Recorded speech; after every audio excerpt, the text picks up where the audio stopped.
Tonight on CBC Vancouver News. We're not having those safe interactions as much as we need to be. Why some parts of the Lower Mainland are seeing an uptick in new COVID-19 cases. Also, but we have used every single dose that we have been given. The plan for all BC First Nations to have access to the vaccine by the end of next month. And if we can keep any guns off the streets, even if this gets a small amount off the streets, it's worth it. after a rash of gang shootings, the mayors of Vancouver and Surrey vow to ban handguns if new federal legislation passes. This is CBC Vancouver News.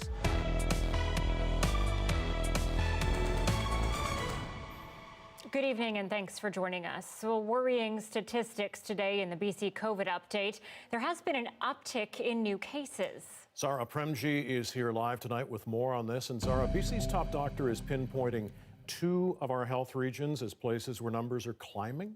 Yes, Mike, Anita, Dr. Henry says while things are starting to get managed, some of the higher population areas are creeping back to becoming COVID hotspots once again. Dr. Henry says this is happening particularly in Fraser Health and the Vancouver coastal health regions.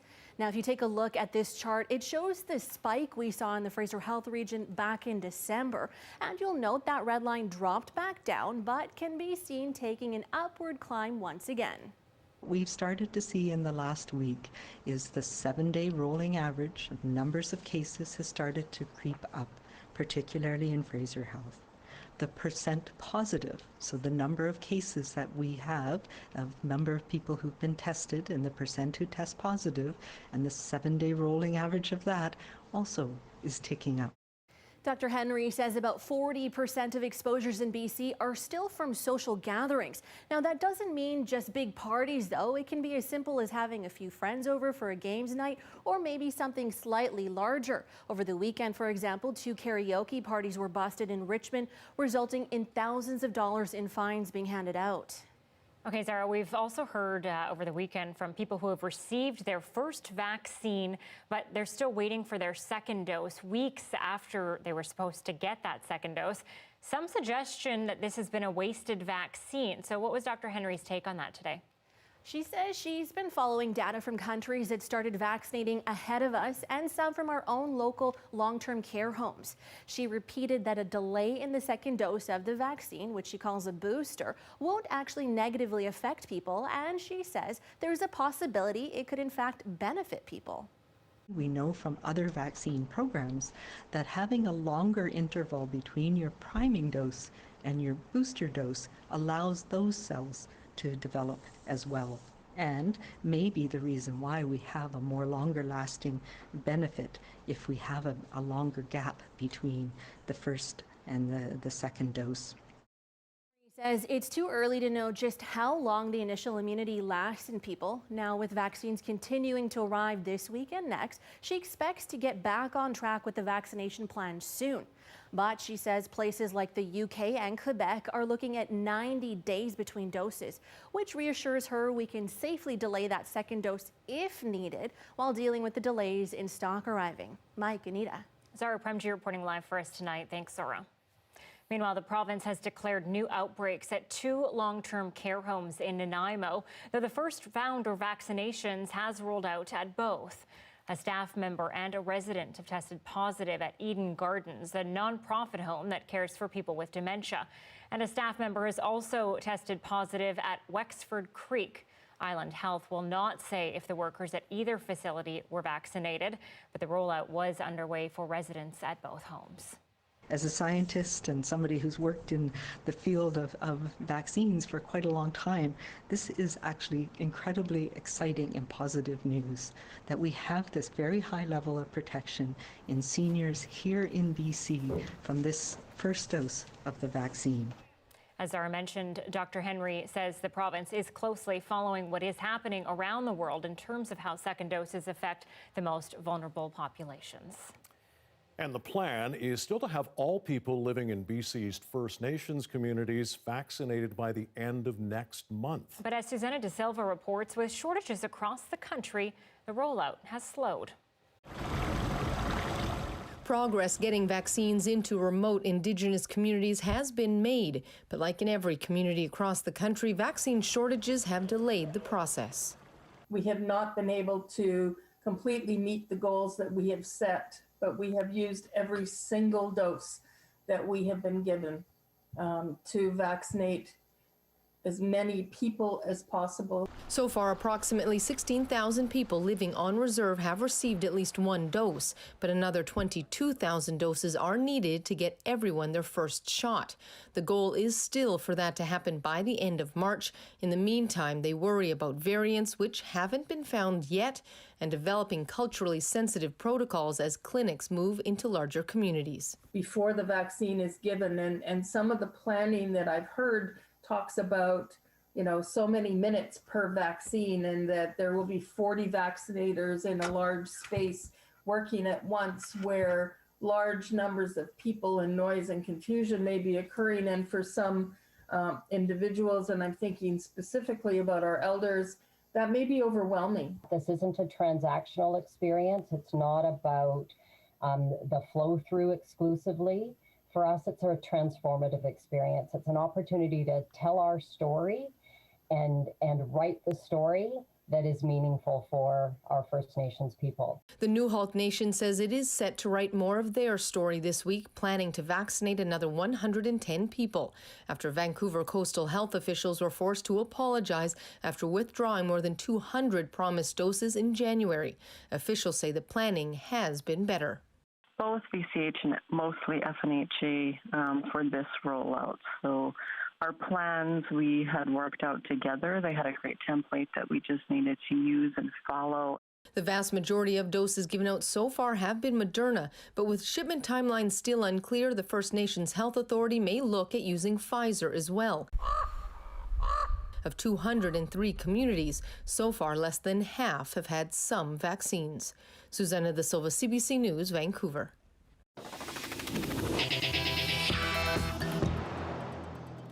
New security camera footage has been released of a man suspected of attacking a woman in Vancouver's West End. The victim was walking home from shopping on Davie Street when she was tackled in Maxine Lane. Happened at about 9:40 p.m. The male suspect grabbed her from behind, causing them both to fall to the ground. VPD is asking for the public's help in trying to identify that suspect.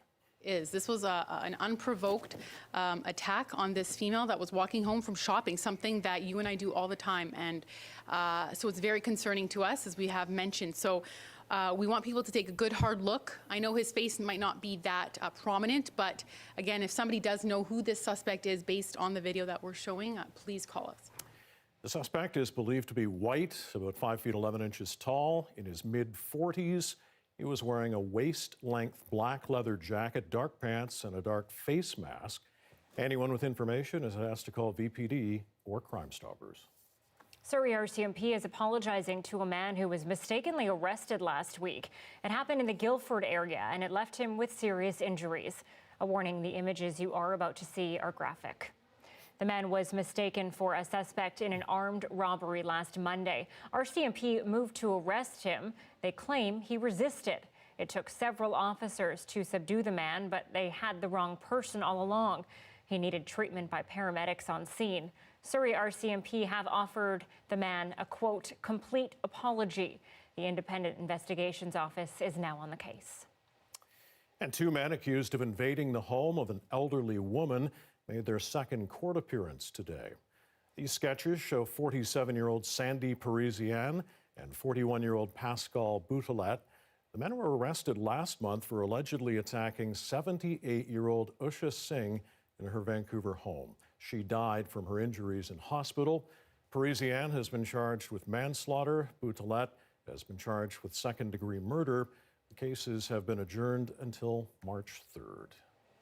Well, Ottawa is moving ahead with a plan that would see the federal government buy some firearms from owners. It's part of a new gun control legislation introduced today. But as Salima Shivji explains, the bill is already getting some sharply critical reviews. Firearms. This motion is deemed adopted. Mr. Blair, seconded by Mr. Lametti, moves. It's a bill long promised, not only on the campaign trail, but also months ago. After Canada's deadliest mass shooting in Nova Scotia, In the aftermath, the Liberals restricted 1,500 assault-style weapons and variations. Their families deserve more than thoughts and prayers. Today, confirmation of a buyback program for owners of those guns, but few details on how much Ottawa will pay, except the option will be voluntary. The measures we're proposing are concrete and practical.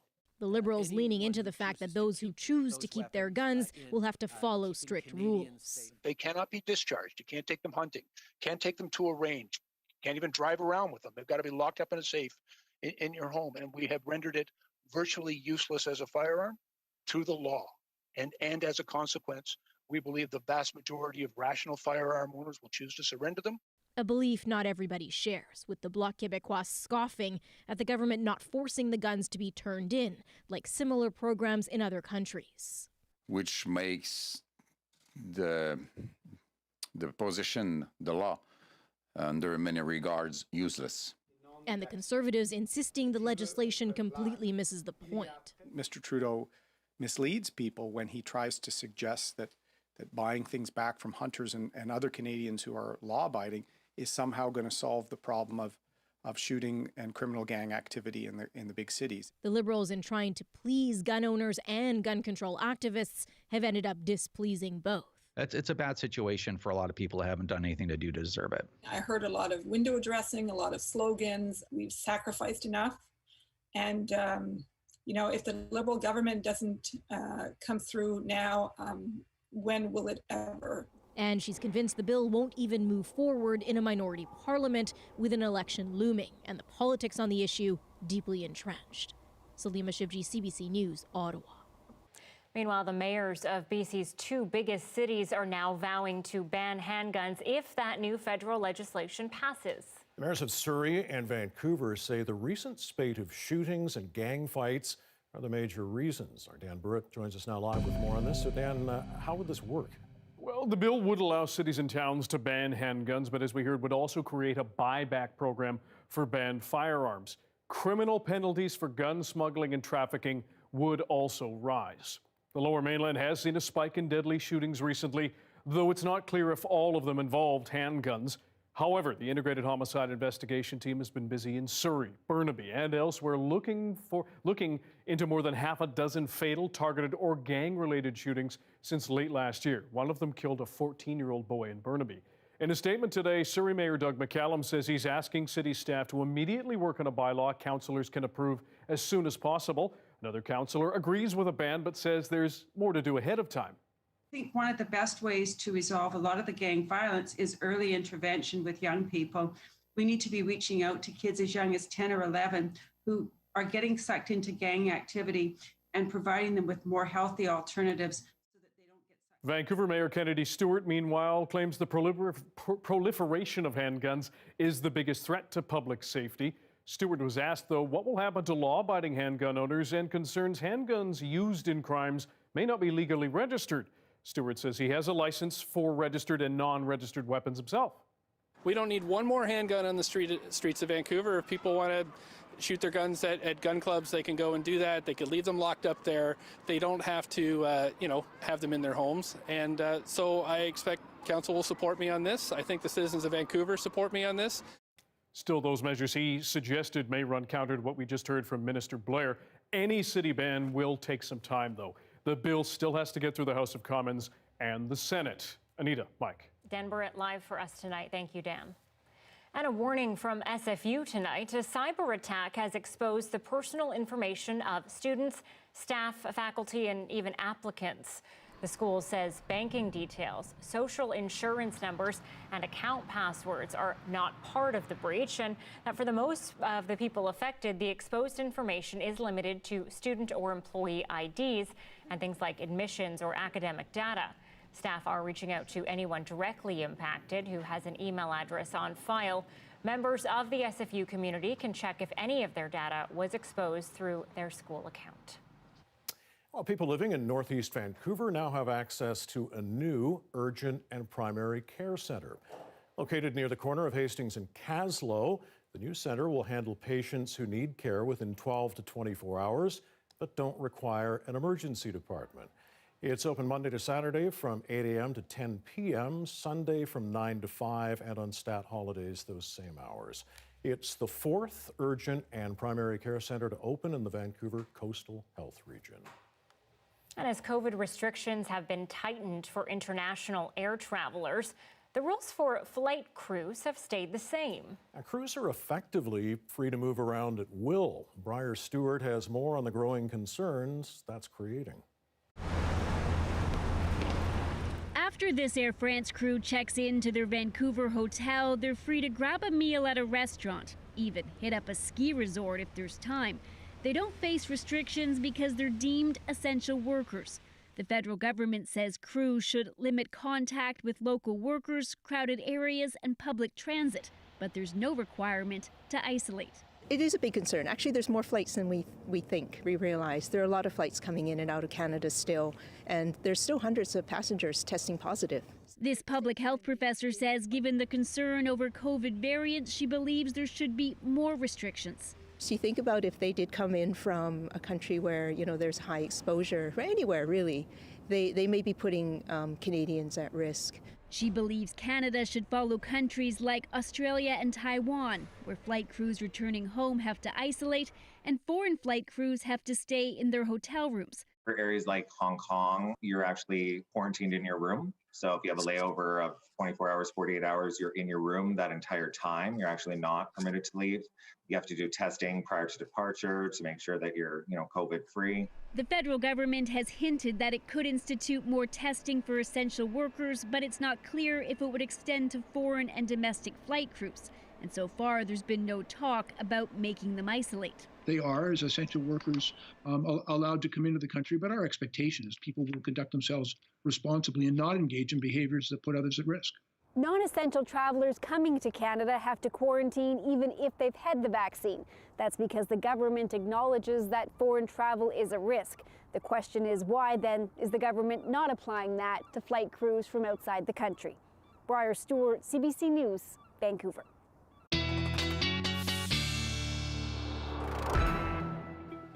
And meteorologist Johanna Wagstaffe is here now. I was in for a treat today. It was really warm. I was surprised. Yes.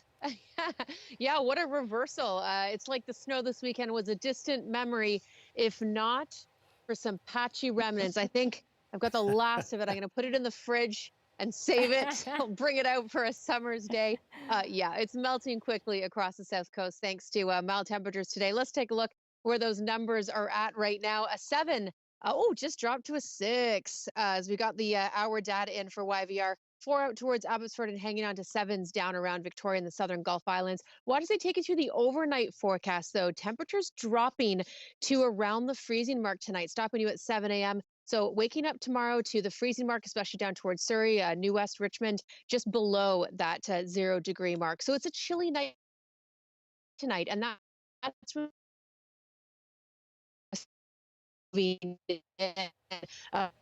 as I mentioned right now, taking you through the next couple of days, looking to see a sunny start tomorrow morning with those crisp temperatures. Mix of sun and cloud, though, as we head into the afternoon, and then watch as I keep this running through to Wednesday evening. Here's Wednesday, 5 p.m., getting the overcast skies. So we've got a mainly sunny Wednesday, but this is in advance of Thursday's rainmaker. And as I let a little sneak peek run through there, this might come with some snow for some of the South Coast. This isn't going to be a widespread event, but details coming up. All right, Joe, thanks very much. Talk to you in a bit.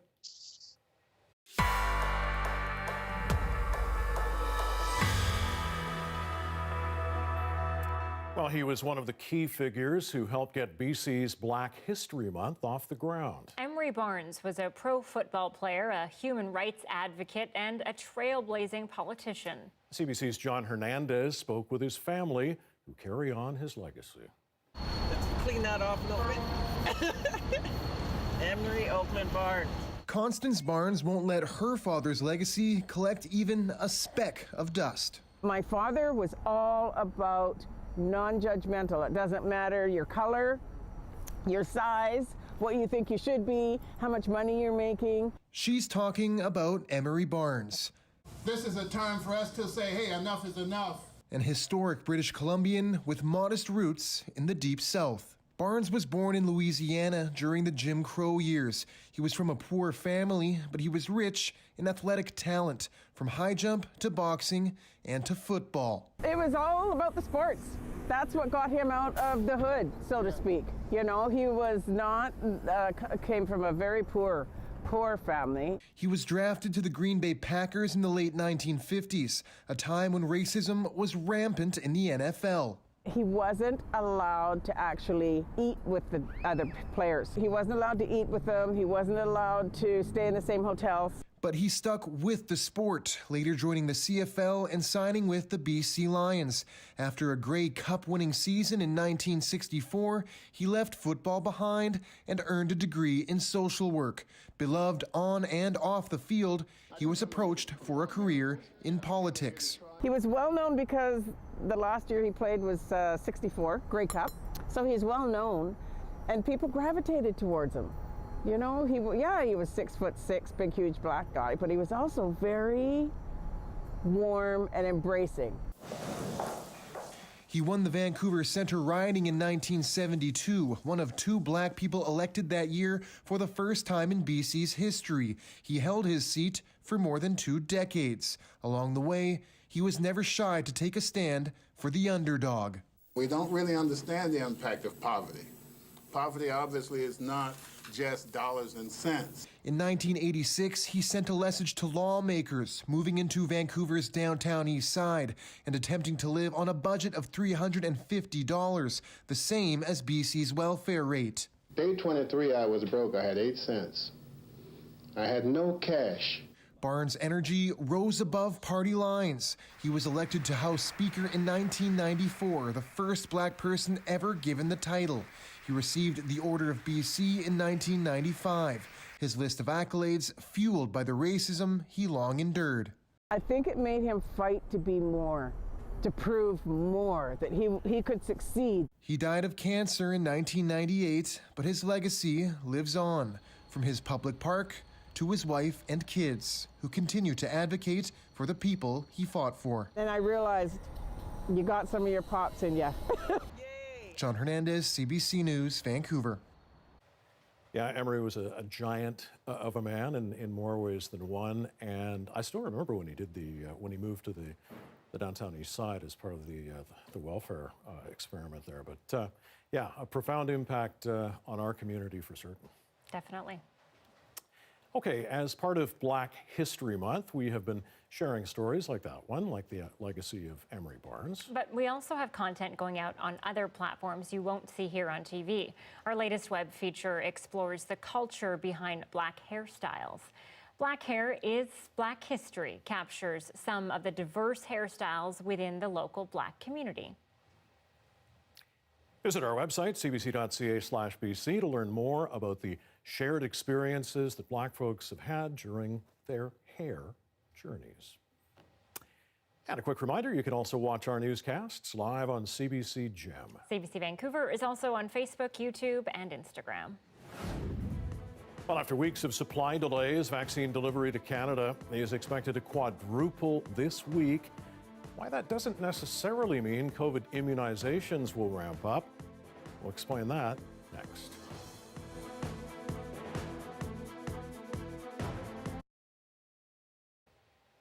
At 6:23, thanks for staying with us during our commercial-free live stream tonight. Well, a restaurant in Edmonton has been feeding thousands of people since the pandemic started. Dil-e Punjab is nearing a year of making and handing out free meals, no questions asked. Min Dariwal has more on how the generosity has evolved. The kitchen staff at Dil-e Punjab work together like a well-oiled machine, churning out one meal after another for a client base that has grown into the thousands. Good. How are things so far? Oh, so far is good. Yeah. The modest restaurant mainly relies on pickup orders, but its focus switched in March. Verinder Buller approached friend and owner Imran Javed to use the business to help feed people in need. I thought it will run for a month or two and we will all fight off this COVID and we will be back to normal. I would have never thought that we would be still fighting with COVID at this time when we started. 10 months later, this has become the new normal, with support growing exponentially. So this is not me and Imran doing it. This is the community who's doing it. This is the community project. And we have become a bigger family now. Delhi Punjab has dedicated an hour a day for people to come and pick up a hot meal, no questions asked. On any given day, the restaurant makes about 100 meals, up from 40 when they started in April.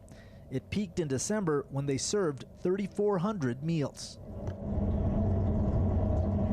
AJ Mand is a regular paying customer at the restaurant and says he supports Delhi Punjab so they can continue to help others.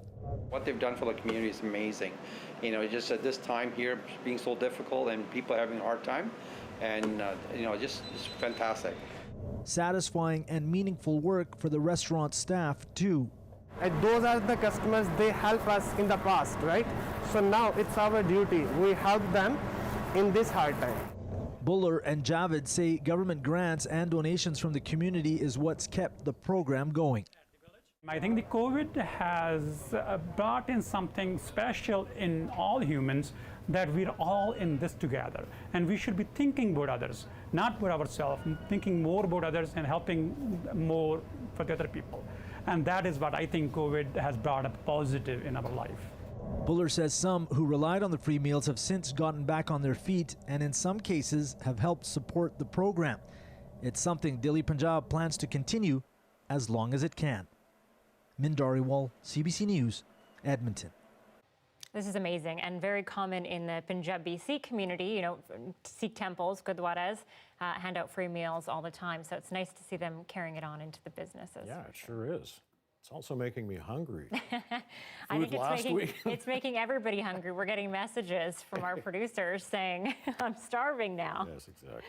Okay, back in just a couple of seconds. More news on the COVID-19 vaccine rollout across the country right now.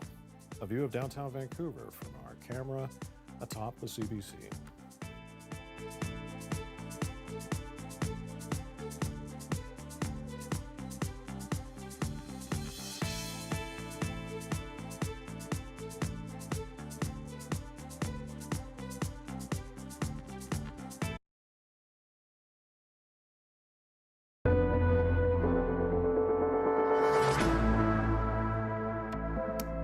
Recent delays in COVID-19 vaccine deliveries have left many here wondering when they can roll up their sleeves for a shot. The Prime Minister says this week Canada will receive its largest shipment yet. And while it's good news about the Pfizer vaccines heading our way, bad weather is causing delays. As Hannah Thibodeau reports, the coming months could get very busy as the rollout ramps up.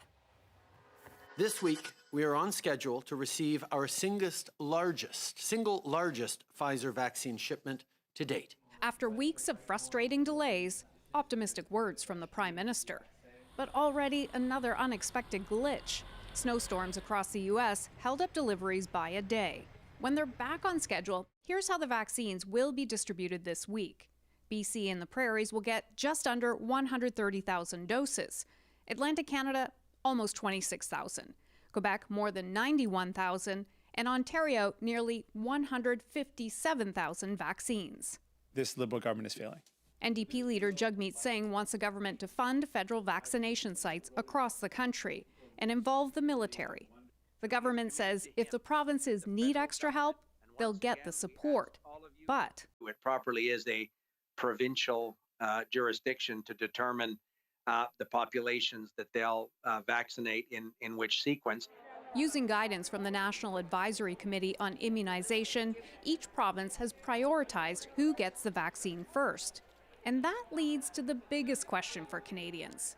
How will people know when it's their turn? I'd love to be able to look him in the eye and tell you with a straight face right now exactly how, for example, an 80-year-old in the community can get access to vaccination, but that it hasn't yet been operationalized. Other provinces are already preparing to expand vaccinations to people 80 and above. Booking opened up this morning for the prototype immunization clinic. Those receiving an invitation to book an appointment are being selected randomly by their postal code, and these are the postal codes which are within an hour distance of the clinic site.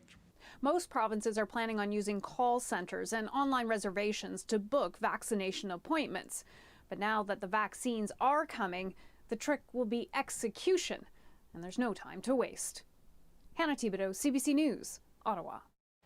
Mamadi Camara, a man who was wrongfully arrested by Quebec police, will be granted permanent resident status.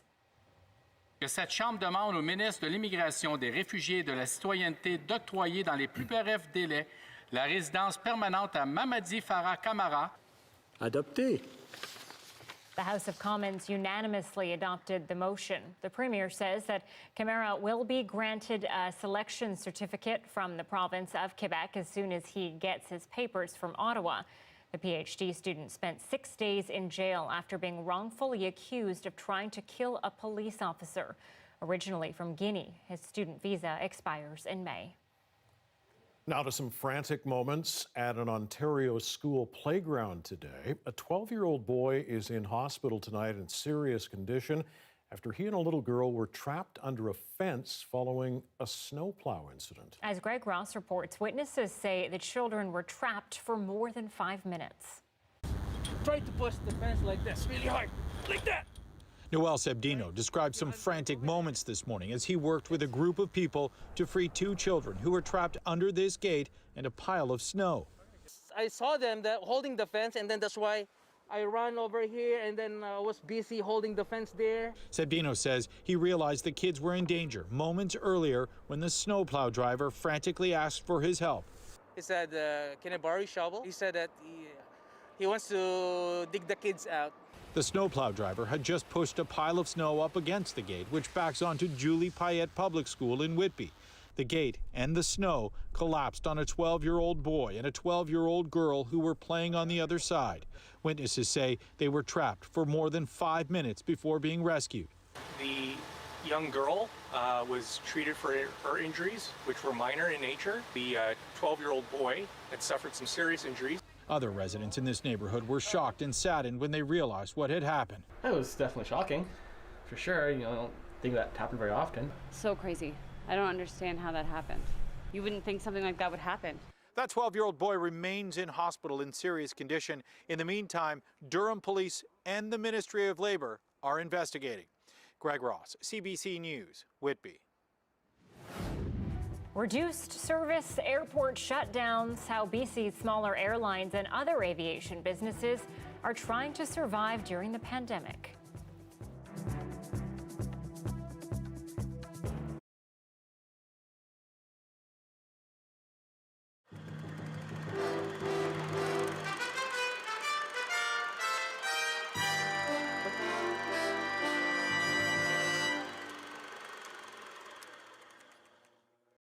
You can do a lot of things with $350, but can you live for a month on it? $350 for rent, food, clothes, everything.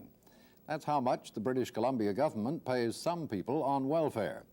Anti-poverty groups say people can't live on it, and they challenged anyone to try. Emery Barnes, a Vancouver MLA, took up the challenge, and as Karen Webb reports, what he found out was startling.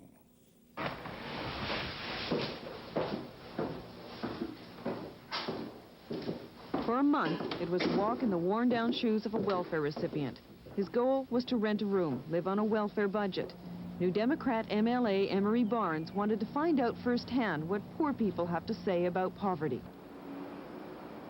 Many of the people who live in Vancouver's downtown east side live courtesy of the Ministry of Human Resources. They live in small single rooms in rundown hotels. Barnes became a popular figure on the street. I'm glad. Thanks for your encouragement. Okay. Okay. 31 days after he began, he discovered he was heartily sick of porridge and heartsick at what life on $350 a month does to a person. I'm a fair-minded person. I do not want to cheat, and I will not cheat, and I will not tell my children to cheat. Cheating is wrong. That's what we say. And I say, how do you do it? How do you avoid it? His conclusion, to live on welfare, ultimately, a person has to break the law. That sometimes not even the food bank can help. Day 23, I was broke. I had 8 cents. I had no cash. Now, I can go to the food bank. They say, oh, go to the food bank, get a bag of food. That's not cash. Thanks. Most of the people who live in the area liked what he did. They assume the attention a 6'6" former football player gets will do them some good. You do a tremendous job. And you guys are here, you're all just tourists. You know, you're bitching about living down here and being a 30-day wonder, and I got all of this here is my real estate. But there was some criticism. particularly at residents' meetings where he tried to explain what he was doing. A lot of my fellow Canadian citizens who are suffering, not by virtue of their own behavior or anything that they've done themselves, because they're not a top priority in this province. The politicians in power, regardless of what party it is, they don't listen to the voters anyway. Once they're in power, they do what the hell they want. So I don't see what this scam is all about. And there was criticism he was doing it only to ensure his re-election. Barnes began the experiment on behalf of the New Democrats in response to a challenge from a group called End Legislative Poverty. The social credit government did not respond. The most common complaint was that a politician with a home to go back to just can't understand poverty. I didn't come in here to perform miracles. I came in here to try and begin to take a step. You know, like a baby when he's crawling? So that's what I'm doing. But I don't want to offer you any bullshit. I'm telling you, I'm going to take some rest. His official month on welfare over, Barnes isn't actually finished. For the rest of February, he's going back to the streets, to another single room. But he won't tell anybody where. Karen.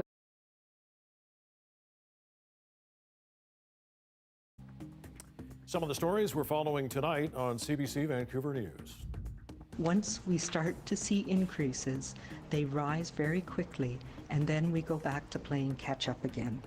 Total daily COVID-19 cases relatively flat across our province, but Dr. Bonnie Henry says there are some troubling increases in areas like Fraser Health. Overall, there have been 1,533 new cases in BC over the past 4 days. 26 more people have died. In the context of vaccine shortage, we have not been able to completely meet the goals that we have set, but we have used every single dose that we have been given. Everyone living in a BC First Nations community should have access to a first dose of COVID-19 vaccine if they want it by the end of March. 22,000 doses are still needed to meet the goal.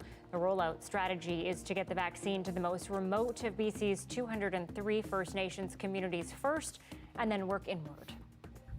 I expect council will support me on this. I think the citizens of Vancouver support me on this. We need fewer guns in the city, not more. The mayors of BC's two biggest cities both say they will use the powers of newly introduced federal legislation to ban handguns. Vancouver Mayor Kennedy Stewart and Surrey Mayor Doug McCallum point to the ongoing gang conflict and shootings in the Lower Mainland as one reason to support a ban. Well, the devastating impact the pandemic has smaller regional airlines struggling to survive. As Greg Rasmussen explains, one BC company is making some radical changes to try to stay airborne. This might look like your ordinary auto repair shop, but far from it. That's the tarmac of the Kamloops Airport, and these mechanics used to repair aircraft service equipment from across BC. So we use these machines to actually load baggage onto the aircraft? It's just one of many airline-related businesses across Canada struggling to survive. Taking in automotive work helped, but the manager still had to lay off 25 employees. Super tough. Actually, I was the one that had to lay most of them off, right? So that being said, it was super hard, and we've tried to bring as many people back as we can. So what's this place normally like? So at this time of year, it's actually super busy. The Kamloops Airport has to keep the lights on and the tarmac clear for just a couple of flights a day into the city of 90,000. Canada's two major airlines have stopped or severely curtailed flights to at least a dozen regional airports. We normally see about 40,000 passengers this time of year, and we're probably at 4,000. Another city, Prince Rupert on BC's north coast, has lost all of its scheduled service.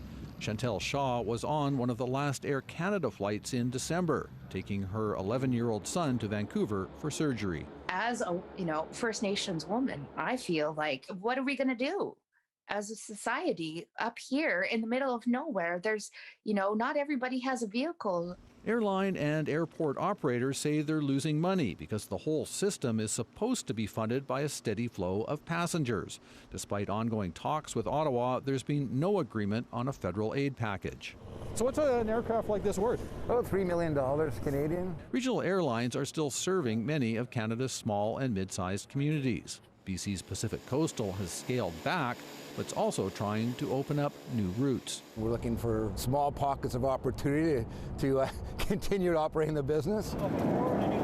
The airline just launched a new service using smaller aircraft to fly from Vancouver to Kamloops, filling the void left by Air Canada. Kamloops is a large community base. It's close to 100,000 people, so you'd truly believe that we could still find enough people that need to travel for essential services to at least fill or mostly fill a Beech 1900 19-seat airplane. At a time when people are being warned to avoid all non-essential travel, it is a gamble. But it's also a sign of an industry desperate to find a way forward. Greg Rasmussen, CBC News, Richmond, BC. Yeah, really tough for the small carriers and the big carriers. There's just not the demand, and of course, as Greg said, people being told to stay local. Things are going to get worse because of that those extra travel measures now as well. So, for sure. See what happens. Take a look at this, a live shot from Kyle, Texas, near Austin tonight, where it's currently -6 Celsius. The lights were out earlier tonight as the state deals with rolling blackouts, all because of historic frigid temperatures, with more snow and ice on the way. More on the wild weather coming up. And back here at home at 20 to 7, a live look at downtown Vancouver tonight. Pretty decent day on the south coast. Tomorrow looking pretty good too, but then there's Thursday. Johanna has what we can expect next.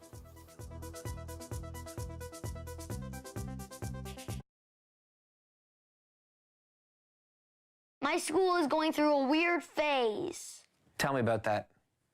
Grade 2's in love, and there's Valentine's Day is coming up. Honestly, there's only one pair right now, but I fear it's gonna be an epidemic, so I'm getting my rations.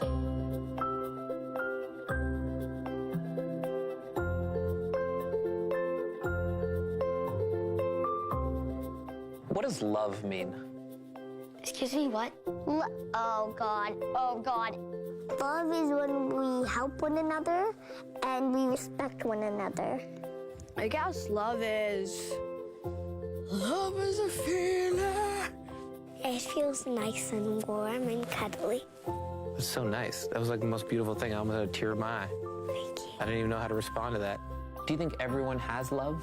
Yes. It's just some people don't want to show the love. Have you ever been in love? No.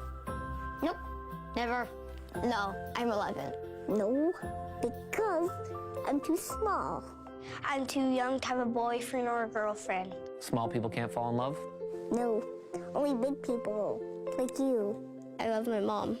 That's so nice. What do you love about her? She's incredible, and she's a good influence. Unlike my stepdad, he got like a bunch of cavities. Have you ever been in love? My friend, his sister's in love with me. Wow. Are you in love with her? Not really. When you were in love, what did that feel like? Makes me feel like there's no other person I want to be for Valentine's Day. Have you ever heard of love at first sight? Yes. Do you believe it's real? If Frank Sinatra sings it, then yeah. Not at first sight. It's like 10th sight. I rather know the person more longer. If like somebody sees somebody who's like really handsome or pretty, they might love them right off the bat. You can look at someone and they can be beautiful and you can say, oh my God, I'm in love with this person. And then you meet them and they're a shallow piece of... Shallowness. Yes, yes. Did it take some time to build your love?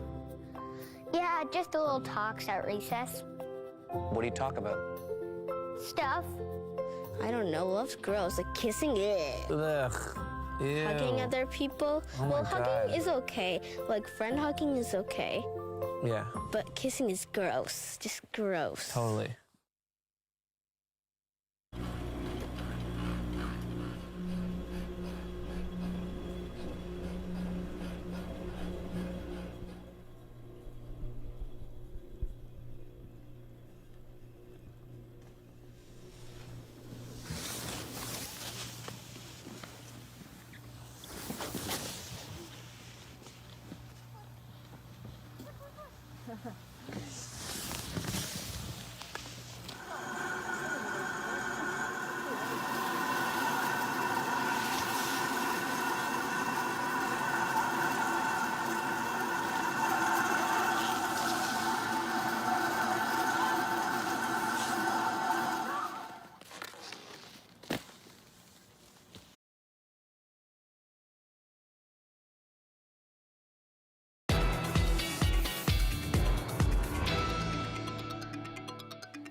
Well, our recent blast of winter weather here in Metro Vancouver was pretty tame compared to the snow and rare cold in the U.S. deep south. As Katie Nicholson tells us, 16 deaths have been linked to the storms as millions of people continue to endure rolling blackouts. It's frozen solid. Frozen cacti and frozen Texans. More than 4 million without power. The grid failed to keep up with the demand for electricity after plunging temperatures and a snowstorm walloped the Lone Star State. It all looks broken on the system, and so you can't tell what needs to be restored and repaired versus what's just rolling blackouts. Mark Lindley has been without power for a full 24 hours. We've just been trying to make it through, stay warm, and just stay in the house. That's all we can really do. Some haven't made it through. A mother and child died in this garage, seeking warmth from a running car. Overhead, thundersleet lit up the sky. A few states away, in North Carolina, a deadly tornado killed at least 3 people. 10 more injured, homes ripped apart. It truly was a disaster last night. The deep south still in a deep freeze. While in Utah, an avalanche caught on camera, washed over a mountain road where just moments ago this car had been. So many extremes in such a short time. Experts say, get used to it. Effectively, what we're seeing is climate change in action. Climate change is effectively irreversible. It's here to stay. It has happened, is happening, and will continue to happen, period. There is no going backwards. He says the only thing to do now is better prepare for extreme weather, shoring up infrastructure like the roof of this Oregon grocery store, which collapsed under the weight of snow. Not far away, this site, a man pushing snow and ice from a floating home that lists into the water and floods. But for some in Washington state, all this snow, a happy reunion with a long-lost friend. Katie Nicholson, CBC News, Toronto. Johanna Wagstaffe is here now, excluding Washington State, Oregon, Utah. I mean, the U.S. South, this is so rare, the kind of weather they're seeing. Yeah, it truly is unprecedented. I mean, we're breaking all-time temperature records. It's minus 20 in Winnipeg and along the Gulf of Mexico coast right now, all sharing in this same air mass. Yeah, truly incredible. I've actually got a graphic to show how this all fits together. This is the polar vortex we've been talking about here in BC for a week now. The pink temperatures, that's the Arctic air that was let out, so to speak, back in January when we had that incredible warming over the North Pole. We've been chasing the polar vortex ever since. And now that it's moving out of BC, it's tracking east towards Atlantic Canada and down as far south as Texas tonight. And we are seeing links, as we heard from Katie, to climate change. The faster the pole warms, and it's warming much faster than mid-latitudes, the less strong the jet stream is. It's getting weaker as we see less temperature differences, and that means the cold air is escaping more extremely. So we're watching that story in the long run closely. Taking you back to our neck of the woods, as I mentioned, that polar vortex is exiting. We're seeing some light snow continue tonight across the interior, a couple more centimeters for the southern interior, but then clearing out overnight. We're all sharing in a little break between systems. As I mentioned earlier, though, by Wednesday late afternoon, we'll see the cloud cover roll in. And here is Thursday's story, Pacific system that will bring a bit of mixed precip to the south coast for higher elevations, including for Metro Vancouver and the island. This could be a wet snow story as we head into Thursday night. Lots of sun across the province tomorrow, though, and look at that recovery. Places like Prince George still feeling a minus 15 wind chill tomorrow morning, but as that vortex tracks eastward, Pacific air will continue to warm us up. I think we could be back to seasonal for almost the whole province by the time we hit the weekend, and that's showing up in our forecast as well, double digits by Sunday. Quick look day by day, though, lots of sun tomorrow, as I mentioned before. We'll see increasing cloud in the afternoon. Temperatures will stay above 0 after Wednesday, but 3s, that's ground level temperatures. Not too far up in the atmosphere will be colder than the freezing mark, which is why higher elevations might see some wet snow on Thursday. I'll keep you posted on that forecast tomorrow. Bit of a break for Friday, and then at this point, back to the old wet and mild for the weekend. Just the way we like it, but not Anita. Mike always complains the rain is always here on the weekend. It's just a thing. It's true. Thanks, Johanna. My motto is do what you can and get on with it. At 97 years old, Sheila White has a long list of accomplishments and she's still going strong. So what's the secret to her success? That's coming up.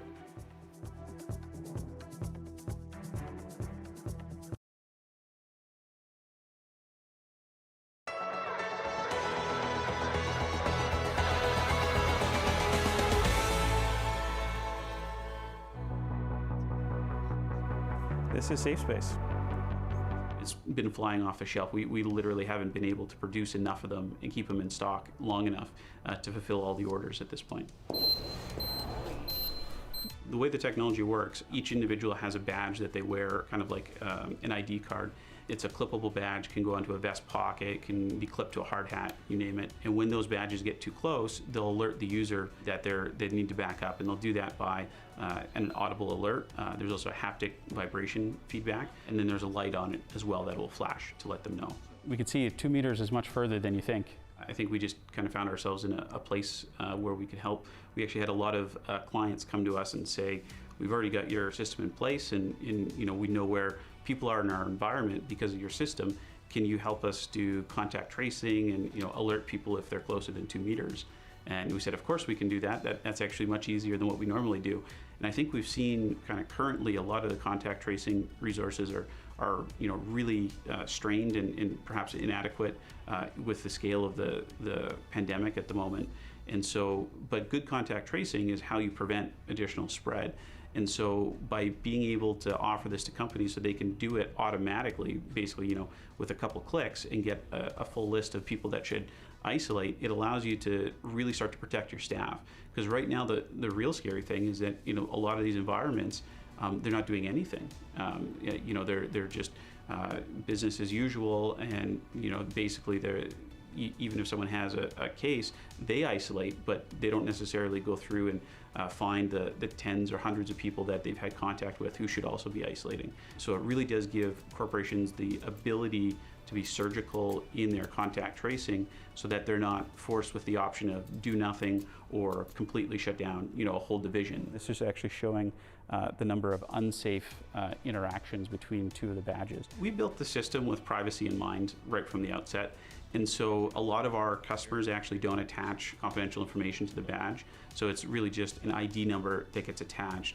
And then when there is a positive case, that's when they go back into the database to pull up who would be associated with the ID numbers so that they can notify those people. It does not track where people are. It only tracks the proximity to other people. And so you don't know if someone's gone to the bathroom. You don't know if someone's on break. The system doesn't have that information.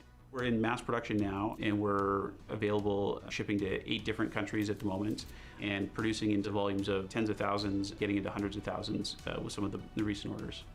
I'd much rather get back to business as usual, so we're squarely in the camp cheering for the vaccine to get here sooner than later. And so, yeah, the sooner the product is obsolete, the better for us.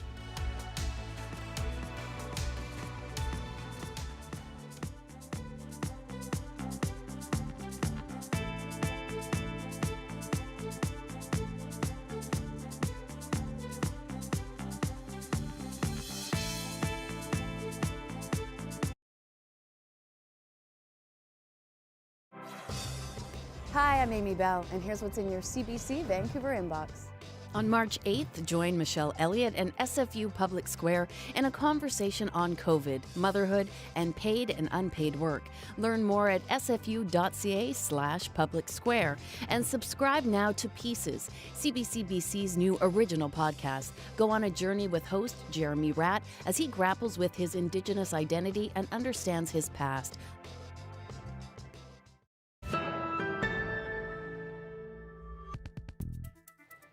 First Nation communities in Canada's far north have a long-standing tradition of making decorative sled dog blankets. One Yukon artist was inspired to make one for her non-working dog. Have a look at this. Yeah, who says you have to be a husky to look good in one of these? That's Ricky, the 7-year-old Chihuahua, sporting his hand-beaded bling. Owner Velma Olson spent a month working on it so she can enter her pooch in the next best thing to the Yukon Quest, the Yukon Rendezvous Pet Parade. That's awesome. Oh, yes, the famous pet parade. There you go. Looking sharp. Very fetching. Very good. All right, she has been a teacher and a town councilor. She's an active environmentalist, and in 2019, she was named as the Summerland Citizen of the Year. And at 97, Sheila White is still going strong. So what's the secret to her success? Our friends at CBC Radio's Black Coat, White Art profile this remarkable British Columbian. My name is Sheila White, 97. Here are the top 5 things I do to build resilience. Yeah! I stay physically active and use my Fitbit to keep track of my steps. Some days I do 8,000 or 9,000. I don't often do 12. There it is. You feel good when you exercise. If I'm out picking up things, I find about an hour and a half or so is enough for a time, and then I sit down for a few minutes and then can start again. Some people can't walk all that much, but if they do as much as they can, that's good. I like to find ways to challenge myself mentally. I read the paper. I get about 6 different magazines. I've got, I don't know, 200 or 300 books. So I always have something I could do.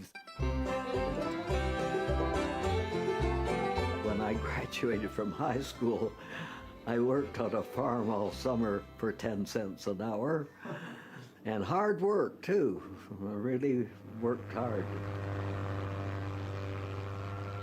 I was a wireless operator, and we were listening in.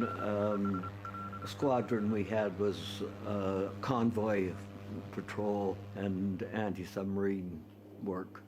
And then when I went to normal school and got my teaching certificate, and I taught phys ed and English and socials.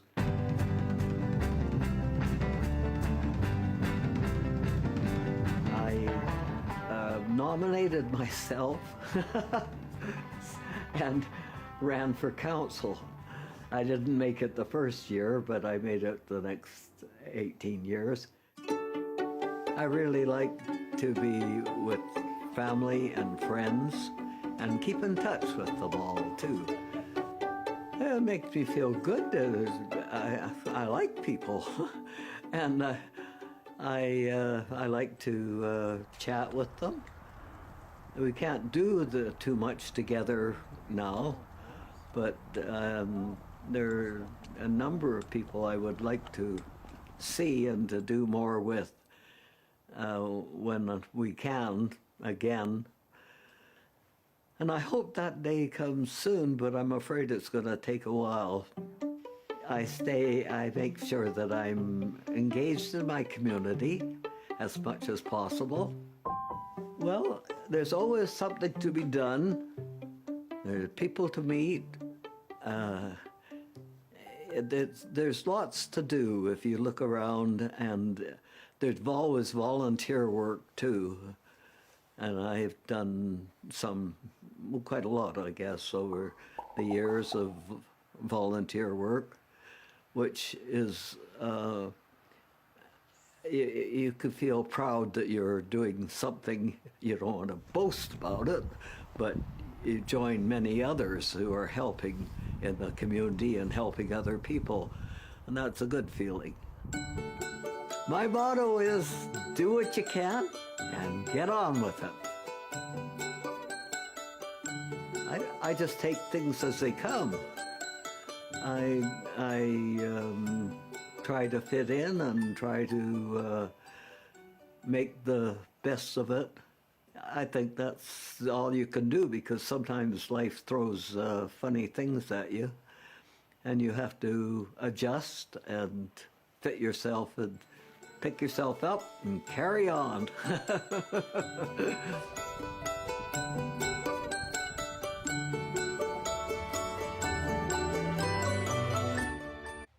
I hope I'm still dancing like that at 97.